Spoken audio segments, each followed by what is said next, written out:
जी entertainment, विकास जी का सवाल है, 400 शेयर हैं, 140 के भाव पे 2 साल का नज़रिया है। लेकिन खरीदा था इन्होंने डेढ़ साल पहले। तो अब ये समझ में नहीं आ रहा है कि 2 साल ये यहाँ से जोड़ रहे हैं या डेढ़ साल जब खरीदा था वहाँ से जोड़ रहे हैं, फिर तो 6 ही महीने बचे इनके हाथ में।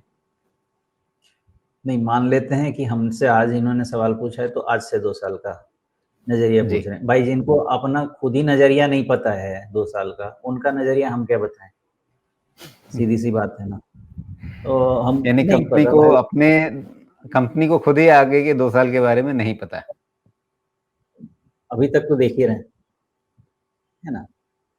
तो मुझे जिस चीज़ पे क्लैरिटी नहीं है, कुछ अच्छा जहाँ पे बिज़नेस क्लैरिटी है, उसमें जाके लीजिए। आपके मीडिया एंटरटेनमेंट में बहुत सारे ऐसे कंपनीज़ हैं, जिसके आपके बिज़नेस मॉडल पे बिल्कुल क्लैरिटी है।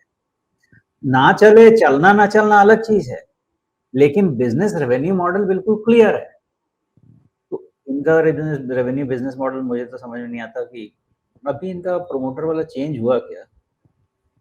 4% मतलब ठीक है भाई साहब, मुझे नहीं लगता कि ऐसे कंपनी में आपको पहली चीज़ ये समझ लीजिएगा कि अगर आप 2 साल, 3 साल, 4 साल का व्यू ले रहे हैं ना, मेरे हिसाब से पहला क्राइटेरिया ऐसा होना चाहिए कि स्ट्रॉन्ग होल्डिंग में आपके प्रमोटर होल्डिंग कम से कम तो 50% के आसपास या ऊपर तो होना चाहिए। एकदम ऊपर हो तो अच्छा है, नहीं भी हो तो आसपास होना चाहिए। अब इस पे भी डिस्कशन डिबेट हो सकता है, बिकॉज़ जो भी इंस्टीट्यूशन ड्रिवन कंपनी है उसमें प्रमोटर का स्टेक कुछ खास नहीं होता है, इंस्टीट्यूशन का स्टेक होता है, सीईओ लगा के चलाते हैं। वो सब अलग है डिबेट। यहाँ पे ऐसा नहीं है, ओके?